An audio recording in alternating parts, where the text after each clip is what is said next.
ഗുരുവായൂർ ആനക്കോട്ടയിൽ ആനകൾക്കുള്ള സുഖചികിത്സ തുടങ്ങിയിട്ടുണ്ട്. ജൂലൈ 1 മുതലാണ് തുടങ്ങിയിട്ടുള്ളത്. ഉച്ചയ്ക്ക് 3 മണിക്ക് ആനകൾക്ക് ഔഷധങ്ങൾ അടങ്ങിയിട്ടുള്ള ഒരു ഊട്ട് കൊടുക്കും. നീരുള്ള ആനകൾക്ക് ആനയുടെ അടുത്ത് കൊണ്ടുപോയിട്ടാണ് കൊടുക്കുന്നത്. ബാക്കി എല്ലാ ആനകൾക്കും ഇവിടെ ഇങ്ങനെ വരിക്ക് നിർത്തിയിട്ട് പാപ്പന്മാരിന് ഉരുള കൂട്ടി കൊടുക്കുകയാണ് ചെയ്യുന്നത്. ഭക്തജനങ്ങൾ വന്നിട്ടുണ്ടെങ്കിൽ അവർക്ക് കൊടുക്കാനുള്ള സൗകര്യങ്ങളൊന്നുമില്ല.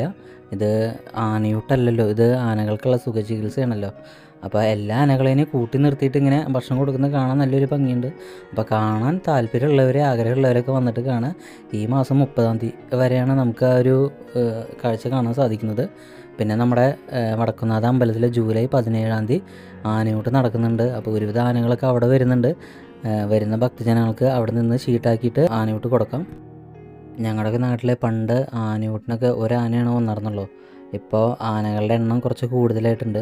ഓരോ പൂരാഘോഷ കമ്മിറ്റിക്കാരും ആനേനെ കൊണ്ടുവന്നിട്ട് അവരെ ആനയൂട്ട് കൊടുക്കുകയാണ് ചെയ്യുന്നത്. അപ്പോൾ നമ്മളൊരു പൂരത്തിന് കാണുന്ന പോലെ തന്നെ കുറച്ച് ആനകൾ അധികം ആനയൂട്ടിനൊക്കെ വരും.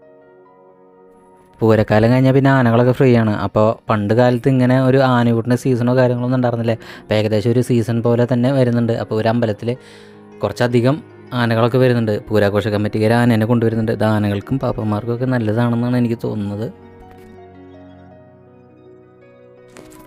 ഗുരുവായൂർ ആനക്കോട്ടയിൽ ഇപ്പോൾ ആനകൾ ഈ നിൽക്കുന്ന സ്ഥലത്തൊന്നും അധികം ഇല്ല കേട്ടോ. ആനകൾ കുറേ എണ്ണത്തിന് അപ്പുറത്തൊരു പറമ്പിലേക്ക് മാറ്റി അവർ കെട്ടിയിട്ടുണ്ട്. അതെന്താ സംഭവം എനിക്ക് മനസ്സിലായിട്ടില്ല. ഇവിടെ നിൽക്കുന്ന ആനകൾക്കൊക്കെ ഇപ്പോൾ ഒരുവിധം കൂടുകളൊക്കെ ഉണ്ടായിട്ടുണ്ട്. കുറച്ച് ആനകൾക്ക് ഈ ഒരു ആനയ്ക്ക് മാത്രമാണ് ടാർപ്പായുടെ അടിയിൽ അങ്ങനെ കെട്ടി നിർത്തിയിരിക്കുന്നത് ഞാൻ കണ്ടിട്ടുള്ളൂ. ബാക്കി ഒരുവിധം എല്ലാ ആനകൾക്കും അങ്ങനെ കൂടൊക്കെ ഉണ്ട്. അത് നല്ല കാര്യമാണ്. പണ്ട് കാലത്ത് ഇതുപോലെ കൂടുകളൊന്നും ഉണ്ടായിരുന്നില്ല. ആനേനെ മരത്തിൻ്റെ ചുവട്ടിൽ തന്നെ കെട്ടിയിട്ട് നിർത്തിക്കുകയായിരുന്നു. ശരിക്കും പറഞ്ഞിട്ടുണ്ടെങ്കിൽ ഈ ഷീറ്റിൻ്റെ അടിയിൽ ആനകൾ നിൽക്കുന്നതിന് നല്ലത് മരത്തിൻ്റെ അടിയിൽ നിൽക്കുന്നതാണ് കുറേ ആനപ്പാപ്പന്മാരൊക്കെ പറഞ്ഞ് കേട്ടിട്ടുള്ളത്. ശരിയാണോന്ന് അറിയില്ല. എന്തായാലും ഷീറ്റിൻ്റെ അടിയിലേക്ക് നല്ല ചൂടാണല്ലോ വരുന്നത്. അത് ആനകൾക്ക് ബുദ്ധിമുട്ടാവും എന്നൊക്കെ പറയുന്നുണ്ടായിരുന്നു. ഷീറ്റ് പിന്നെ നല്ല ഉയരത്തിലാണ്, ആനയ്ക്ക് പെട്ടെന്ന് തട്ടുന്ന രീതിയിലൊന്നല്ല. പക്ഷേ ചൂട് വരുമ്പോൾ ആനയ്ക്കും സഹിക്കുന്നില്ല. ഞാനിവിടെ വന്നിട്ട് ഗുരുവായൂർ നന്ദനാനേനെ നോക്കി. നന്ദനാനേനെ കാണാനില്ല. ഇനി ഈ ആനകൾ നിൽക്കുന്നതിൻ്റെ ഇടയിൽ നിന്ന് എനിക്ക് മനസ്സിലാവാത്തതാണോ എന്നെനിക്കറിയില്ല. എന്തായാലും കാണാൻ പറ്റിയില്ല. കാണണമെന്നൊരു ആഗ്രഹം ഉണ്ടായിരുന്നു. പിന്നെ ഗുരുവായൂർ ദിവസം ഇന്ദ്രസനാനേനെ ഞാൻ കണ്ടിട്ടുണ്ടായിരുന്നു. പക്ഷേ ഇന്ദ്രസനാനയുടെ അടുത്തേക്ക് അങ്ങനെ ആൾക്കാരനെ അങ്ങനെ കടത്തി വിടുന്നില്ല. അങ്ങനെ ഉള്ളിലായിട്ടാണ്.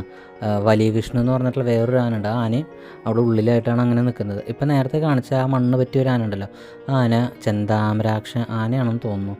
ഇവിടെ വേറെയും കുറച്ച് ആനകളൊക്കെ നിൽക്കുന്നുണ്ട്. ഇത് സ്ഥിരമായിട്ട് അമ്പലത്തിലെ പരിപാടികൾക്ക് ഇങ്ങനെ പോയിക്കൊണ്ടിരിക്കുന്ന ആനകളാവും. കുളിച്ച് കുട്ടപ്പനായിട്ട് നിർത്തിയിട്ട് ഒക്കെ ഉണ്ട്. ഈ നിൽക്കുന്നത് ഗുരുവായൂർ ദേശത്തിൻ്റെ ബാലകൃഷ്ണൻ എന്നുള്ള മോഴാനയാണെന്ന് തോന്നുന്നു. കൊമ്പൊക്കെ പിടിപ്പിച്ച് വരുമ്പോൾ നല്ല ഭംഗിയുണ്ട് കാണാൻ. ഇവിടെ ഇത് ഒരു പെണ്ണാനയാണ്. ഇതിൻ്റെ പിന്നിലായിട്ടാണ് ഒരു പറമ്പിൽ കുറേ ആനകളേനെ നിർത്തിയിട്ടിരിക്കുന്നുണ്ട്. ഇപ്പോൾ വഴക്കുള്ള ആനകളേനെ ആയിരിക്കണം മിക്കവാറും അവിടെ നിർത്തിയിരിക്കുന്നത്. അത് നമ്മൾ സാധാരണ ഭക്തജനങ്ങൾക്കൊന്നും അങ്ങോട്ട് പ്രവേശനമില്ല.